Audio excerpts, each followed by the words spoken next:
ఒక చాలా ముఖ్యమైన ఒక కాంగ్రెస్ ప్రభుత్వం వచ్చిన తర్వాత ఇప్పటివరకు జరిగిన అతిపెద్ద అక్రమము అతిపెద్ద కుంభకోణాన్ని మీ ద్వారా ప్రజల దృష్టికి తేవడానికి ఈరోజు ఈ పత్రికా సమావేశం నిర్వహిస్తా ఉన్నాం. విచ్చేసిన పాత్రికేయ మిత్రులందరికీ నమస్కారం, స్వాగతం. వాళ్ళ తెలంగాణలో రేవంత్ రెడ్డి గారి సకుటుంబ సపరివార అవినీతి కథా సినిమా నడుస్తూ ఉంది, కథా చిత్రం నడుస్తూ ఉంది. ఒకటి కాదు రెండు కాదు చెబుతూ పోతే ఎన్ని వస్తున్నాయంటే కుంభకోణాలు ఒకటి తర్వాత ఒకటి.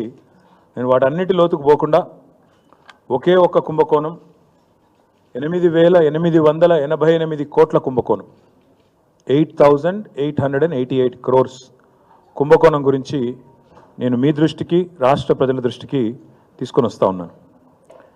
ఇవాళ రాష్ట్రంలో ముఖ్యమంత్రిగా రేవంత్ రెడ్డి గారు ఉన్నారు, మున్సిపల్ వ్యవహారాల మంత్రిగా కూడా రేవంత్ రెడ్డి గారే ఉన్నారు. పూర్తిగా పురపాలక శాఖ ఆయన ఆధీనంలో ఉన్నది.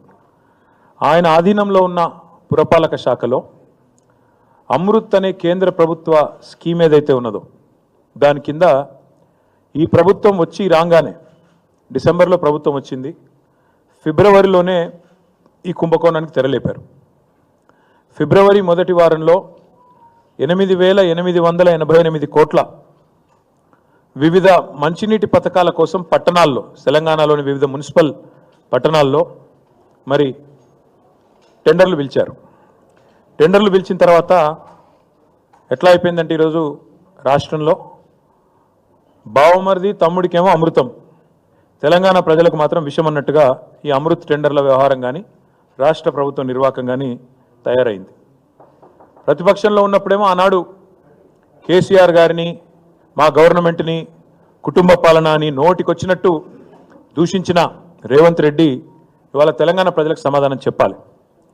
అమృత్ టెండర్లలో ముఖ్యమంత్రి కుటుంబ సభ్యులే భారీ అవినీతికి పాల్పడ్డారు. నా దగ్గర ఆధారాలు ఉన్నాయి, మీకు ఆధారాలు కూడా ఇప్పుడే మీ ముందే పెడతాను.